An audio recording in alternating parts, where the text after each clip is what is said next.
呢度係啦，相信呢個 topic 咧，應該又係好少喺你傳統學股票會講嘅一個 topic 啦啩。嗱，我用翻我自己個人經驗啊，教埋晒嗰啲誒基本分析啊、技術分析啊，去嗰啲財演整嗰啲班咧，我嗰陣時係2004定05年學嘅。其實我相信，就算而家去學同一堆嘢，都係講類似嗰啲嘢啦。但係一定冇人講呢個 Climax Top 嘅 topic 話，除咗真係我哋 Finatic 真係會教一啲所謂係實用嘅意思係你真正會見到，同埋我哋真係睇圖，又或者我 learn from 嘅大師係真正炒股票嘅，大家都知邊個啦。咁所以先至會有一個咁嘅 topic 叫 Climax Top 啦。OK，直接跳落去，我費事講咁多啦。希望到時講得快啲，咁大家知多少少啦。OK，首先最重要講幾樣嘢先。我哋呢套成套呢個 growth investing 嘅 strategy 咧，喺買嘅時候最重要嘅 decision 一定係 based on fundamental 再加 technical 嘅。fundamental 係咩啊？我成日都講噶啦，包括 earnings growth、sales growth 呢啲咁嘅嘢，即係總之間公司嘅賺錢能力係最重要嘅。PE 咩息率，又或者係國策，乜嘢嘢都唔關事，我哋只會睇呢套係一套相信啲叫做資深會員一定會明噶啦。呢啲經歷咗咁耐嘅咧，其實真係明嘅。即係你見到我哋講嚟講去都係呢堆嘅咧，於是你就會明白賺錢能力係好重要。所謂賺錢能力唔係話呢間公司賺幾多百億、幾多千億，而係佢個增長嘅能力。OK，於是所以咧，我哋睇個賺錢能力係個賺錢嘅增長能力。OK，一定睇呢個 fundamental。買嘅時候係點樣買？一定係 pattern 嘅 breakout。我相信亦都好少，全港好少所謂教股票嘅人係會用呢一種方法嘅。我哋係講 pattern 嘅 breakout 係咩啊？Cup handle pattern，double bottom 或者 cup without handle 啦，ascending base 啦，high tie flat 或者 IPO base 等等咁樣嘅嗰個 pattern 嘅 breakout。仲有我哋係講 breakout 嘅買法，從來唔會講任何嘅咩 pullback 啊或者咩 under 咩啊，咪 oversold 啊呢啲咁樣完全冇關係嘅。OK，最後咧去到 sell decision。主要係睇 technical，sell 嘅時候係睇 technical，sell 嘅時候點解唔需要睇 fundamental？因為大部分你已知 fundamental 係差嘅時候，佢已經跌咗好多噶啦。OK，所以到 sell 嘅時候，我通常只會睇 fundamental，唔係只會睇 technical，即係 price and volume action 啦。technical 嘅意思就係 fundamental 就其實好少睇嘅。當你within 呢，即係揸住呢隻股票嘅時候，只會睇呢個 technical。首先呢一 part 最重要留意呢一樣嘢先啦，因為今次 Climax Top 就係其中一個所謂嘅 sell decision 嘅一 part 啦。嗱，講 sell decision 即係 sell rules 啦，我哋講過好多嘅。第一，Finbox 嘅投資，誒、Finbox 嘅 management 啦，呢個應該初階教學有講過啦，亦都講過，我曾經講過 moving average 嘅用法啦。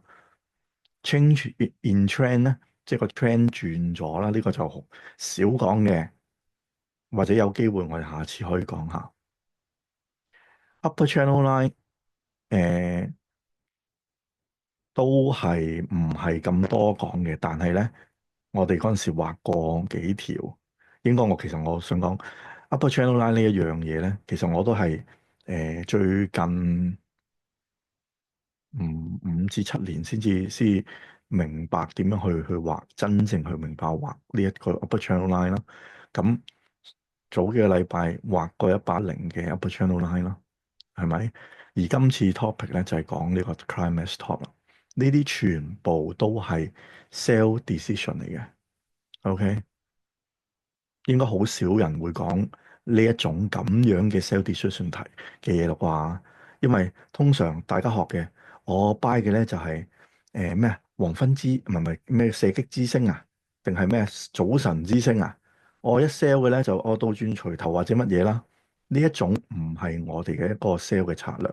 第二樣嘢亦都唔係我哋 sell 嘅 decision，就係譬如我如果係呢個叫咩啊？oversold 嘅就買啦，我去到呢個 係咪 overbought 啊？overbought 就 sell，唔係咁嘅策略。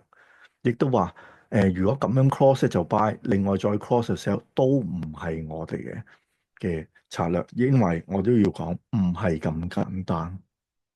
OK，繼續再落去啦。所以呢個咧就係其中 one of the sell decision 其中一樣嘢啦。直接講落去啦。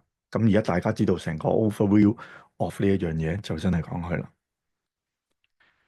首先，climax top 有定義嘅，OK，要 define 點樣為之 climax top。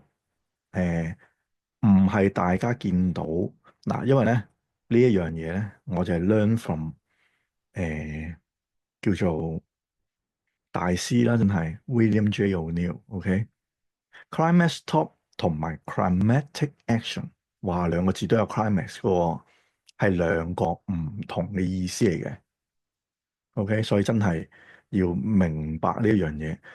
而相信好多人覺得以為咧 climax top 等於 climatic action，唔係。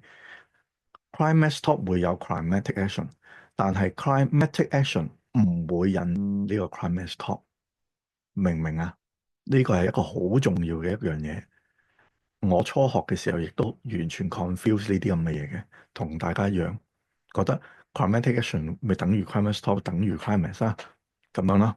OK，我哋嘅定義咧就係一定要係有一個 huge price move over many months，係好多個月嘅一個大嘅升，譬如升咗100%，或者升咗80-90% over many months，譬如係6個月、8個月咁樣升咗100%。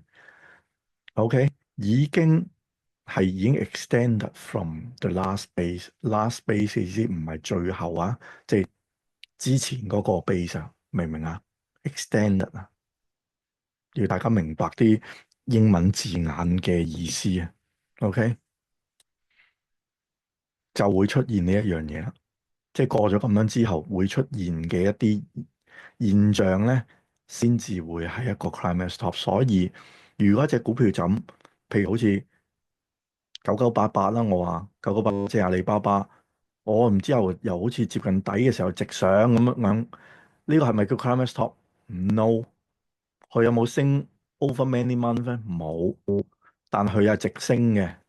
呢個最多只係一個叫 climatic action，唔係 climax top。climax top 通常只會係 the best of the best 嘅 top 先至會出現嘅。我相信我咁樣 define，相信亦都好少。我話全港啦，我費事又或者華文，即係講廣東話又好，講中文嘅人會講嘅都好，冇人會講呢一樣嘢啦啩。仲有我要講咧就係唔係好多所有股票都會咁樣 top 嘅，唔會係咁樣嘅，只係會 the best of the best 就會咁樣 top 嘅啫。OK，點解我哋會 study 咁樣 study 法嘅？其實最主要一樣嘢，William O'Neill 係一個好睇 historical precedence 嘅人。OK，如果你係做律師啊，或者你做法律嘅咧，一定知道咩叫 precedence。historical precedence 就係即係案例啦。其實我哋睇所謂嘅喺股票嚟講咧，就係睇股票成個即係以前出現過嘅 price and volume action，呢啲就係叫做我哋 define 嘅一個叫 precedent 啦，或者 historical precedent。而睇住呢啲咁嘅 historical precedent，我哋亦都會引申到之後都會有機會咁樣出現。點解啊？最主要嘅原因就係因為 human 嘅 nature 係唔會改變嘅。點為之 human 嘅 nature 唔會改變啊？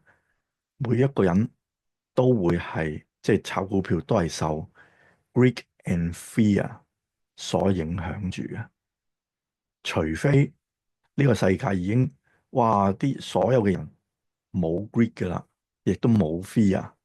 譬如我哋已經完全入咗去嗰個 utopia，哇烏托邦啊，冇呢一樣嘢啊，完全冇呢樣嘢。咁呢一樣嘢，所謂呢啲咁嘅 historical precedent 就唔會出現啦。呢啲就全部都唔啱啦。Otherwise，所以點解我哋亦都見過，記唔記得我做過好多啊？哇，點解90幾年嘅股票你都仲睇嘅？就係想話俾大家聽，嗰上百年以前嗰個 chart 出現嘅 pattern 啦，佢哋點樣嘅formation 啦，點樣去 top 啦，同現今嘅股票其實係點解會咁相似嘅？應該會唔似噶嘛，但係唔係咯，係好相似，因為其實最重要就係 chart 係反映住所有嘅 trader 嘅人性喺裏邊。100年前佢哋嘅人性就係咁樣，100年後嘅人性咁樣，所以亦都可以引申到我哋嗰陣時睇5個月之前應該，當個國策咩萬億救市啊嘛，跟住我哋出個 What's Next 嘅一條片，係咪片啦？個 topic 啦，結果其實而家就係做緊嗰樣嘢啦。我哋引用嘅個 historical precedent 用緊乜嘢啊？